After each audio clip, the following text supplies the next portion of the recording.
कीजिए।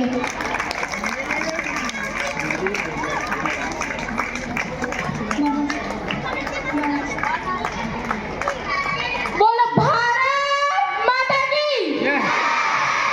प्रथम स्वतंत्रता संग्राम के नायक अमर शहीद डॉक्टर टोपे की बलिदान स्थली शिवपुरी मध्य प्रदेश से मैं छाया राठौर महाभारत की वीर भूमि हरियाणा को नमन करती हूँ। इस भव्य गरिमामय कार्यक्रम में उपस्थित सम्मानीय अतिथिगणों, गुरुजनों एवं अभिभावकों को प्रणाम करती हूँ।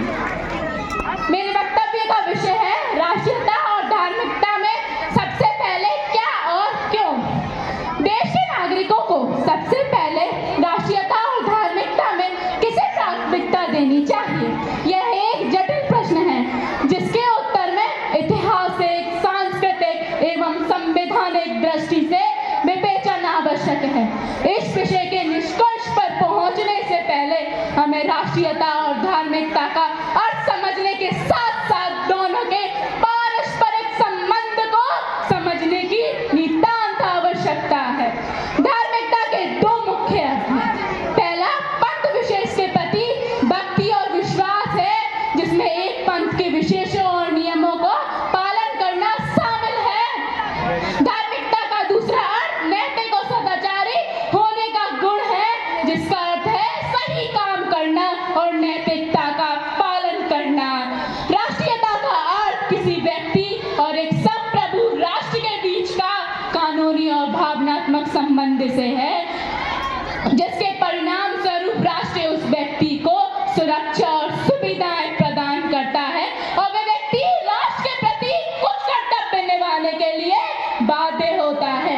धार्मिकता के पहले अर्थ में पंथ विशेष की मान्यताओं की बात कही गई है, जो भारत जैसे बहुपंथी राष्ट्र में महत्वपूर्ण नहीं होनी चाहिए, क्योंकि हमारे देश में कई धर्मों पंथों को मानने वाले लोग रहते हैं।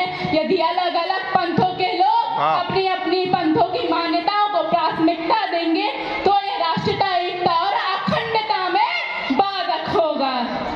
धार्मिकता के दूसरे अर्थ राष्ट्रीयता दोनों में समान रूप से नैतिक कर्तव्यों की पालन की बात कही गई है, जो भारत जैसे राष्ट्रीयता में महत्वपूर्ण है और रहेगी। राष्ट्रीयता का अर्थ किसी व्यक्ति और एक संप्रभु राष्ट्र के बीच का कानूनी और भावनात्मक संबंध से है। धर्म के बिना किया गया कर्म अनैतिक और अधर्म ही है, इसलिए बिना धर्म की कल्पना भी नहीं की जाती। भारतीय सनातन धर्म की बात करें तो भारत का इतिहास पर अपनी जान कुर्बान करने वाले महापुरुषों से भरा पड़ा है, जैसे महात्मा गांधी, बाल गंगाधर तिलक, सुभाष चंद्र बोस, भगत सिंह, महारानी लक्ष्मीबाई, ऐसे अनगिनत नाम है जिन्होंने अपने राष्ट्र के लिए सब कुछ न्यौछावर कर दिया। इसलिए हम सारा इसमें कह सकते हैं कि राष्ट्रीयता से ज्यादा